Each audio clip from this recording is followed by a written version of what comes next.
তানজিম হাসান সাকিব ও তাসকিনের দুর্দান্ত বোলিংয়ে বাংলাদেশের লক্ষ্য ১১৪ রান। বাংলাদেশের অসাধারণ বোলিংয়ে কুপোকাত দক্ষিণ আফ্রিকা। টি-টোয়েন্টি বিশ্বকাপের বাংলাদেশের বিপক্ষে আগে ব্যাট করতে নেমে রানের সংগ্রহ দাঁড় করিয়েছে দক্ষিণ আফ্রিকা। শুরুতে বাংলাদেশের পেসার তানজিম হাসান সাকিবের দুর্দান্ত বোলিংয়ে চাপে পড়ে গেলেও পরে সেখান থেকে লড়াই করে ১১৩ রান সংগ্রহ দাঁড় করায় দক্ষিণ আফ্রিকা ও পটিয়ারা। তবে এদিন নিউ ইয়র্কের নাসাউ কাউন্টি আন্তর্জাতিক ক্রিকেট স্টেডিয়ামে টস জিতে আগে ব্যাট করার সিদ্ধান্ত নেন দক্ষিণ আফ্রিকা।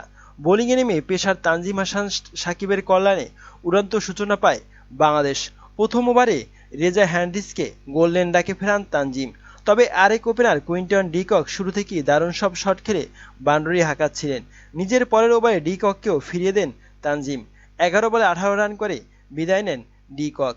এর পরের ওভারে অধিনায়ক এইডেন মাকরামকে বোল করে দেন তাসকিন আহমেদ। তবে এর পরের ওভারে আবারও আঘাত হানেন তানজিম। এবার শিকার করেন ক্রিস্টান স্টাফসকে। মাত্র ২৩ রানের মধ্যে ৪ উইকেট হারিয়ে বেশ চাপে পড়ে যায় দক্ষিণ আফ্রিকা। পাওয়ার প্লেতে ৬ ওভারে ৪ উইকেট হারিয়ে ২৫ রান তোলে দক্ষিণ আফ্রিকা। শুরুর ধাক্কাটা সামাল দেন হেনরিক ক্লাসেন ও ডেভিড মিলার। দুজনে দারুণভাবে জমে যান ক্রিজে। উইকেটের পতনেও থেমে আসে তাদের সাবলীল ব্যাটিংয়ে শুরুর ধাক্কা কাটিয়ে এগোতে থাকে দক্ষিণ আফ্রিকার ইনিংস। দুজনের জুটিটা ভেঙেছে দলের ১০২ রানের মাথায়। ক্লাসেনকে ফেরান তাসকিন। ৪৪ বলে ৪৬ রান করেন ক্লাসেন। পরের ওভারে মিলারকে ফেরান রিশাদ। ৩৮ বলে ২৯ রান করে সাজঘরে ফিরে যান মিলার। তবে শেষ দিকে দক্ষিণ আফ্রিকার রানের গতি কমে আসে। শেষ ওভারে দুর্দান্ত বোলিংয়ে মুস্তাফিজুর রহমান দেন মাত্র ৪ রান। নির্ধারিত ২০ ওভারে খেলা শেষে ৬ উইকেট হারিয়ে ১১৩ রানে থামে দক্ষিণ আফ্রিকার ইনিংস। তবে বাংলাদেশের হয়ে তিনটি উইকেট নেন তানজিম হাসান সাকিব।